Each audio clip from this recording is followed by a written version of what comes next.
Navigating the intricacies of climate change discourse reveals a narrative that is far from straightforward. Over the years, media coverage, political influences, and, dare we say, a manufactured consensus have shaped public perception. Yet, within this reality, since its inception in 1988, the Intergovernmental Panel on Climate Change (IPCC) has been a key player in providing policymakers with scientific assessments on climate change. However, the evolution of its reports, from the first to the sixth assessment report, raises serious questions about the objectivity of the consensus it presents.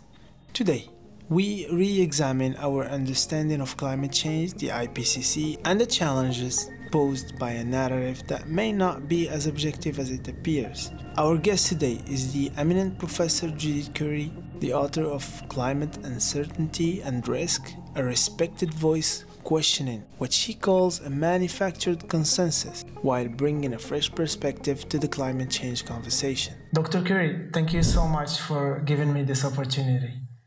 Oh, my pleasure. Let's start by addressing the question that makes you, in the eyes of some of your detractors, a climate denier.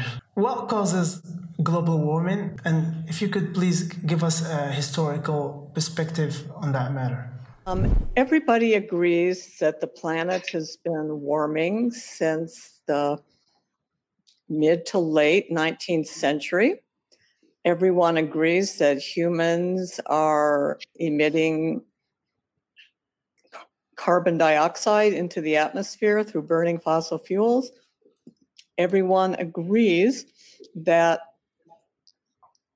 carbon dioxide has an infrared emission spectra that acts to warm the planet.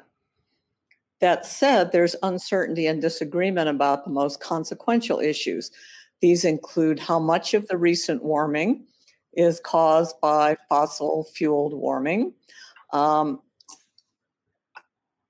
the 21st century climate will play out, whether warming is dangerous, and whether reducing CO2 emissions by eliminating fossil fuels will help humanity thrive in the 21st century.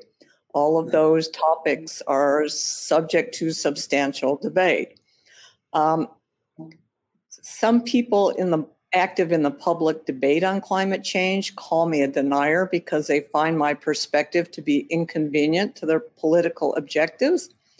But any serious scientist would recognize me also as a serious scientist. This is mostly a political ploy to dismiss me and dismiss my concerns about uncertainty in what we know and don't know. Climate change is framed in a very strange way. And if you claim that you don't understand where this is going, you're systematically labeled as a conspiracy theorist. This notion of climate change, I see it as also as a gap filler, to be frank, as a journalist. And whenever something bad happens, you could link it to global warming, let's say. Let's talk a little bit about the media coverage of climate change. In the last decade, climate change has become a predominant topic in mainstream media. In what way do you think it has influenced public opinion and policy? There are two separate risks related to climate change. One is the slow creep of warming, which is relevant to things like sea level rise. And the other one is what I would classify as an emergency risk, which is related to extreme weather events. And even the IPCC acknowledges that there's very little link between extreme weather events and fossil-fueled warming. Okay, that said, people who understand how to manipulate our fears have played upon the extreme weather risk as being caused by CO2, with the implication that if we urgently reduce our fossil fuel usage, that bad weather will go away. And this is just a complete fallacy. The fact that policymakers are now talking, mainly focus on the amount of emissions. They don't focus on the amount of CO2 in the atmosphere, which seems to keep rising no matter what we do. And they don't focus on the temperature targets because the temperature varies a whole lot due to natural climate variability. We've now redirected this into a focus on emissions reductions, with our main targets being emissions related. And the main driver for this is ever alarming stories about bad weather being caused by global warming, which is simply false. So we've gotten into a very stupid place, for a whole host of reasons that go back decades. But here we are with a crazy situation. If somehow the predictions were as bad as some people say about catastrophe and everything, the last thing we need is people with inadequate electricity to help support all the things that could protect them from bad weather and warming, like desalination and air conditioning and things like that. So, the whole thing just does not make sense if you look at it, with any kind of an open mind or apply logic to the whole thing. I'm based in Morocco, an African country, a third world country, as they label us. And this is a subject that is comparing with inflation and the impoverishment of our society, yet in an inflationary and energy crisis context. It's insane. What's even crazier is the plan of the $100 billion proposed as part of the Conference of Parties, which in a nutshell says that the developed countries must mobilize $100 billion to help developing countries to face the climate change. The big and the big part of this gigantic envelope is in the form of debt, not subsidies, by the way. Well, not only we're the countries that pollute the least, but we didn't ask for anything, I know. The United Nations has lost the plot. Okay, completely lost the plot. What used to be development, aid from the World Bank and UN and other development banks to help underdeveloped countries develop economically and reduce their vulnerability to extreme weather, has now been redirected to mitigation, trying to support lower emissions, or even, trying to have countries stop using fertilizer and reduce their livestock and all this kind of stuff. It makes absolutely no sense. Not only does it make no sense, it's immoral, absolutely immoral. Exactly. And I see, Africa has a lot of fossil fuel resources that they could be using, to develop their economy and reduce their vulnerability. But it's very hard to get loans to even build a natural gas power plant, because they would get the money from Europeans. Europeans won't invest in that, and on it goes. It is just beyond stupidity.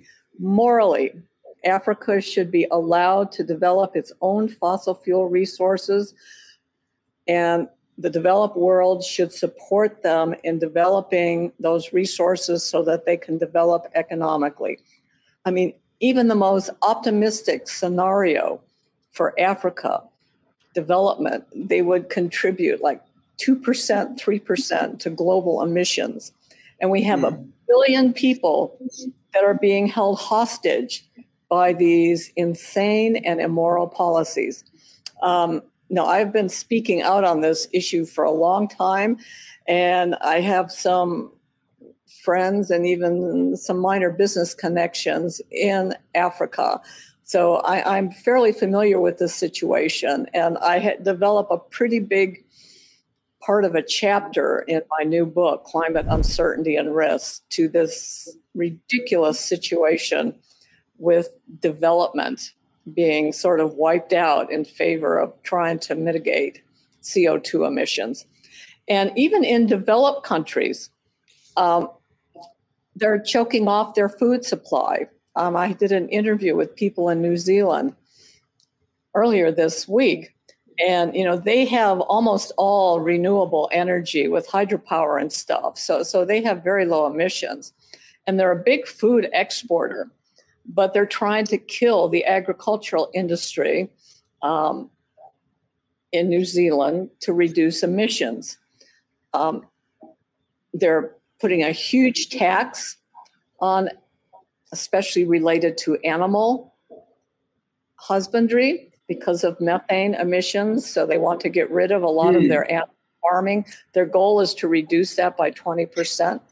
They're planting trees on agricultural land so they can absorb CO2, and the farmers are being hurt, and they not allowing them to use fertilizer because of ammonia pollution and fossil fuels used to create fertilizer. So they're trying to kill the agricultural industry in New Zealand. The same thing has happened in the Netherlands, a tiny country, but they do their agriculture, in greenhouses indoors, and they have every inch of their land is productively used. They're taxing it. They're trying to, people are leaving the country, selling off all their animals, and Netherlands, even though it's a tiny country, it feeds Europe. I mean, it's a big food exporter for Europe, and they're killing it for no good reason. I mean, the agricultural part of CO2 emissions is relatively small. This just makes no sense. The things that we are doing in the name of saving the planet are completely insane. In your recent discussion with Dr. Jordan Peterson, you spoke about the issue of consensus and how it is often used to shut down scientific debate on that matter. I would like to delve deeper into this topic and understand your perspective on the role of consensus in climate change, in climate science, I might say. But let me first ask you this, and this is a question that I asked Professor Stephen Wolfram while trying to understand the relationship between complexity and computation and AI. I asked him this question it's a sentence that I've heard from a UFC coach who is also a graduate in philosophy, who said once that science has never gone beyond the stage of hypothesis. Do you agree with that claim? Oh, there's some basic facts out there, like the Earth orbits around the sun, that the oxygen molecule is heavier than the hydrogen molecule. I mean, these kind of things aren't debated. And, nobody disagrees. There's centuries of evidence that support that. Yeah. However, on really complex problems related to the environment and human health, as two examples, there's a great deal of uncertainty, and our understanding of these problems just expands as different dimensions come into play. And so what the IPCC tried to do was to formulate a consensus around climate change. They framed it very narrowly, just talking about dangerous human-caused climate change. Mm-hmm. And that completely marginalized natural climate variability and also any effects of warming that might be beneficial. Okay, and the climate system is exceedingly complex. I mean, it's more complex than any problem out there that has any direct policy relevance. And what we don't understand is legion. So the idea behind the IPCC consensus, the manufactured consensus, is basically a speaking consensus to power strategy. So you call it manufactured consensus? Yeah, okay, there are two things. There's a scientific consensus, like the Earth orbits the sun, and then there's a consensus of scientists. And this is something that's usually manufactured by a group of scientists for political reasons, either at the request of the government or for their own purposes. So it's a manufactured consensus. It's not a real consensus. It's something that, like I said, motivated by the strategy of trying to eliminate all those uncertainties and, put forward a statement that could influence policy. And apart from enormously damaging the scientific process and the scientific community, it is also bad news for the policymakers. Policymakers need to understand what we don't know. What are the surprises? How confident can we be in all this? I mean, this is key information for policymakers, and the scientific consensus, manufactured scientific consensus, is fooling policymakers and the policy process. And, people are somehow convinced that consensus is a holy grail. I mean, let me give you a recent example of consensus. Okay, in early 2020, right after the COVID pandemic started, there were two publications, like I think it was in March, in Lancet and some other big, maybe scientific journal, where groups of scientists declared basically a consensus that the COVID virus naturally emerged. It did not emerge from the laboratory. Okay, we all agree, consensus, and all the fact checkers were doing this.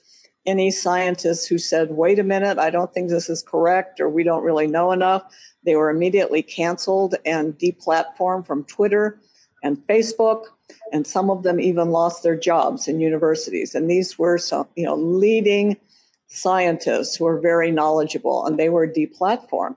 Yeah, like Robert Malone, for example. Oh, yeah. Okay. And then finally, a journalist uncovered some of the conflicts of interest of these authors who were pushing this consensus. These were people who were funding research in the Wuhan lab where it might have escaped from. So they wanted to cover this right away. There was emails that they unearthed from Anthony Fauci in the U.S., who was the head honcho in the U.S. for the virus, and he was trying to kill this idea. And they played to our fears like this was racist in terms of anti-Chinese and all this kind of stuff. And it basically blew up a year later. So the surprising thing is not that a consensus was overturned, is that they managed to enforce it for a full year with no credible scientific basis. So this consensus thing is just a big disease. Okay, we need to embrace and understand the complexity of all these problems, and this needs to be included in our decision-making processes. Okay, interesting. So two questions. So this is basically a simplistic narrative that doesn't take into account the complexity of the work. Who's behind this narrative? Investment funds, pension funds? Have to go way, way back, okay, to the 1980s, the UN Environmental Program. Okay, this was a group that wanted world government. It was anti-capitalism. They wanted control, and they latched upon the climate change problem as an ideal vehicle for these ideas. Okay, and they, the UN Framework Convention on Climate Change, the 1992 treaty, I mean, this was like 3 decades ago. We knew very little at that point. We didn't even have any evidence that the the small amount of recent warming to that point was anything other than natural climate variability. Nevertheless, we had an international treaty in place in 1992. So the policy cart has been way out in front of the scientific horse since the very beginning. The first IPCC assessment report was honest, and they said as much. We understand that there's been a little bit of warming, but this is in line with what you would expect from natural variability. Okay, the UNFCCC didn't really like this. They said, okay, IPCC, come on, you need to step up to the plate. Do you have any evidence for us or not? And if the IPCC was going to remain in existence, they clearly had to toe the line. So the second assessment report, under political pressure, identified a discernible human impact on the warming. And that was, touted as, the big finding. So it's just... And based on a discernible, and it was a very politicized statement, that was enough for the 1997 Kyoto Protocol. Like, come on. We had all this put into place, very early on. And then, the public wasn't paying attention to it really until about 2005, 2006, 2007. A couple of things happened in that period. The first one, 2005, Hurricane Katrina, which devastated New Orleans in the U.S., and this devastation in a highly, developed country, was just astonishing. And at the same time, and I have to admit, I was co-author on one of these papers, we're saying that it looks like the most intense hurricanes are becoming more frequent. So all of a sudden, people thought that, who didn't care about 1 or 2 degrees of warming, so what? Well, if 1 or 2 degrees of warming could worsen hurricanes, well, this is something that we need to be worried about. Okay, so this started the idea that pushing extreme weather events and their link to climate change. It really started with Hurricane Katrina. Then in 2006, Al Gore came out with his movie, Inconvenient Truth. And then in 2007, there was another IPCC assessment report. And Al Gore and the IPCC jointly won the Nobel Peace Prize in 2007. And all that just pretty much shut down political debate, at least in the US, and say, okay, well, we have to deal with this. So then, scientific debate and disagreement was still ongoing. There's tons of publications out there that receive no publicity, that challenge many aspects of this. But even now, when the level of alarm that is put forward by UN officials and many national leaders, I mean, the whole climate crisis, even from the IPCC and the Conference of the Parties, has really been dialed down. The Conference of the Parties no longer use the worst emissions scenario, the so-called 8.5 emissions scenario. They've backed off. Everyone now realizes that this is an implausible, if not impossible, scenario. So they're looking at the more intermediate emission scenario. So even 5 years ago, people were talking about, oh no, 4 to 5 degrees centigrade by 2100. Now the COP is now talking about 2 to 3 degrees. I mean, this has been cut in half. I mean, and that's not mentioned. But does the alarm dial down? No. The story is the warming is less than we thought, but the impacts are worse than we thought as they continue to conflate bad weather with fossil-fueled warming, which is very bad reasoning and not supported by the science. So we have this climate community that is trying to work toward a certain objective, and you talked about the IPCC and its limitations. The IPCC, which is a body that provides policymakers and regular scientific assessments on climate change. However, some have argued that the IPCC does not take into account other important parameters, such as the effects of oceans and the sun. Can you elaborate this particular point?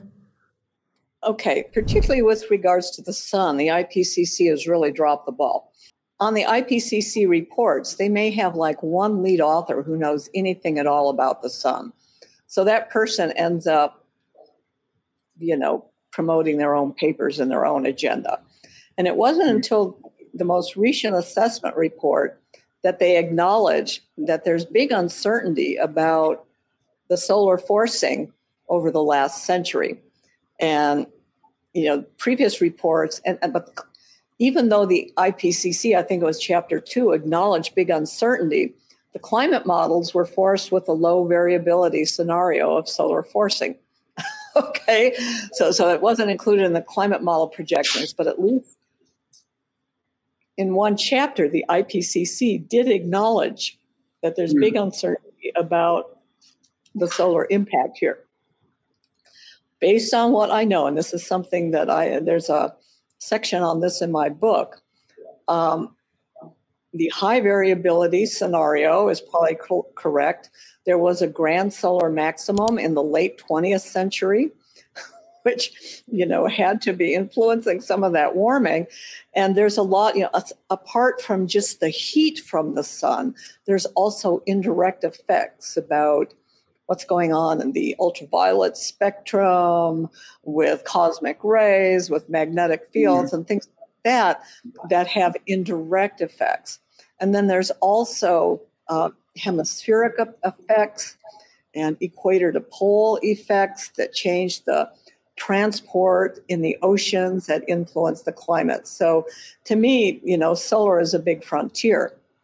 Now, the issue with the ocean circulations, the climate models do, simulate variations in the ocean circulation, but they have too much power on the 10 to 30 year time scale and not enough power on, say, the 70 to 80 year time scales and longer, hundreds to even 1,000 years. So they're not really capturing that. And these oscillations just run wild in the climate model. They don't network in a way that's observed, and they're not timed to like the current climate situation. Well, we know what it looks like now, which puts some constraints on how it should evolve in the near future. That's not really included in what the climate models say. So, the bottom line is just looking at trying to interpret what happened in the 20th century. A big portion of this is very likely related to that grand solar maximum, and also the multi-decadal ocean oscillations being in a favorable combination to cause warming between the mid-1970s and the end of the 20th century. Not enough people are looking at that. Some people are, but those kind of considerations do not make it into the IPCC assessment reports. There's certain sections and certain chapters, that acknowledge these things, but at the end of the day, they're grand conclusions. And what gets into the summary for policymakers, no sign of it. How do you explain the fact that the IPCC working group are not taking the sun and oceans into consideration? Okay, two things. Part of it is their remit to look at dangerous human-caused climate change. Like in the IPCC second assessment report and third assessment report, they say, wait, hey, we want to look more at this. And they said, no, we're only supposed to focus on dangerous human-caused climate change. So that's why it wasn't, received much of a focus. Their remit was very narrow. And the other thing is the authors that they select for the IPCC assessment reports. Again, this is a very politicized process. Someone like me is not selected as an IPCC lead author.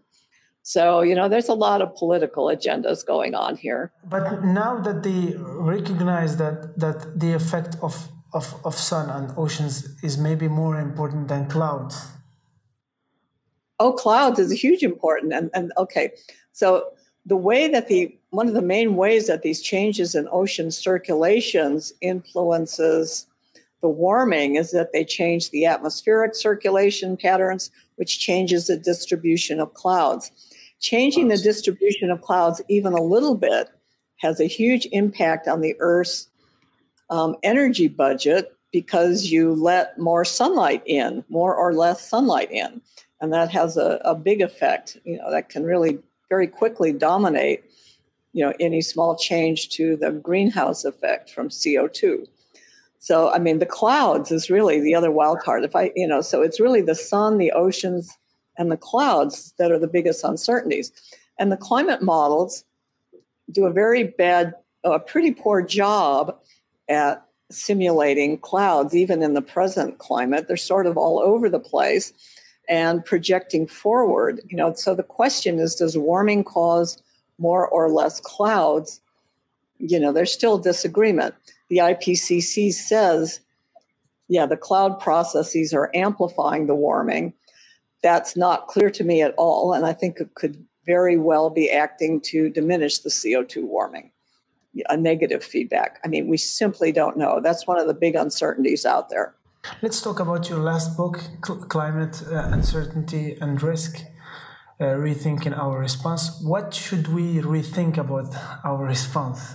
Well, we should rethink the whole thing. The longer subtitle was I wish I could pull it up, but it was rethinking our understanding of the climate problem, the uncertainties, and how we should respond. The publishers just put rethinking our response. The main thing is we're treating this as a simple problem, that is, if you dial down the CO2 concentration, the warming will stop and the weather will improve. Okay, end of problem. But even if we were to cut off emissions right now, in 50 years' time, the climate could still be warming, could still be cooling. How the planet actually digests carbon in terms of its uptake and release, through vegetation and soils and through oceans is very complex. We understand this qualitatively. We don't understand it quantitatively. We don't really have a good predictive capacity. So even if we were to just cut it off now, it's unlikely that we would see any big benefits to the warming through the remainder of the 21st century. We might see it in the 22nd century. But as for improving the bad weather situation, it wouldn't help at all. So it's just a policy that doesn't make sense. What we should be focusing on as we try to figure out how 8 billion people can live on the planet Earth in some sort of sustainable way that doesn't harm our resources too much and where all people can thrive and flourish. I mean, we just need to rethink the problem. But if you start with the goal that we want all people on the planet to thrive and flourish, and most particularly the underdeveloped countries who are currently not flourishing, this makes us rethink how we should approach it. We need to get electricity to everybody. We need research and development for better energy technologies. We need to minimize the real pollution, air, water, and soil pollution from soot and other bad emissions and agricultural process. We should take care of the regular environment. So it's really development, research, research and development of new technologies and dealing with real pollution, is really the way forward. And should we try to reduce CO2 emissions? But that's a secondary goal relative to these other issues. The carbon intensity will reduce. I mean, right now, if you're burning wood and dung, for heat and cooking and whatever, that is very, very polluting. If you had natural gas, that would actually be less polluting. As societies develop, their environmental impact, reduces overall, not necessarily emissions. So there are ways, putting CO2 emissions as trumping, the UN's sustainability program put forward 17 sustainable development goals. The first one was eliminate poverty. Second one was eliminate hunger. Number 7 was something like clean, affordable energy for all. And number 13 was climate action. So how have we let one piece of climate action where we eliminate fossil fuels trump elimination of poverty, trump eliminate hunger, and trump providing affordable energy for all? You know, it just makes absolutely no sense. Absolutely no sense. We need to focus on these other priorities, and we need to, you know, reimagine a 21st century infrastructure that meets the needs of all the people on the planet. And we need better technologies to make this cleaner, more efficient, and more affordable. But we should not, in the meantime, hamper Africa's chances at developing. Okay, that's just absolutely wrong and bad for the planet. Last question. Can you explain to me what is going on with the Michael Mann chart? Well, trying to get paleoclimate records is a challenge. You know, we do tree rings, ice cores in the earth, all sorts of different geochemical proxies, and there's all sorts of uncertainties in doing this. The big interest is going back 10,000 years because there was a mid-Holocene warm period that was like 5,000 to 8,000 years ago that is many believe to be warmer than the current period. People are trying to squash that. You know, it's so political. It's so uncertain. Apart from the proxies, you know, getting them to be meaningful, there's a statistical analysis of all this data. There's a lack of representativeness. You know, it's very much a work in progress. You know, thinking that what Michael Mann did in 1998 and what was featured prominently in the third assessment report was the last word on this. Well, that is just wrong.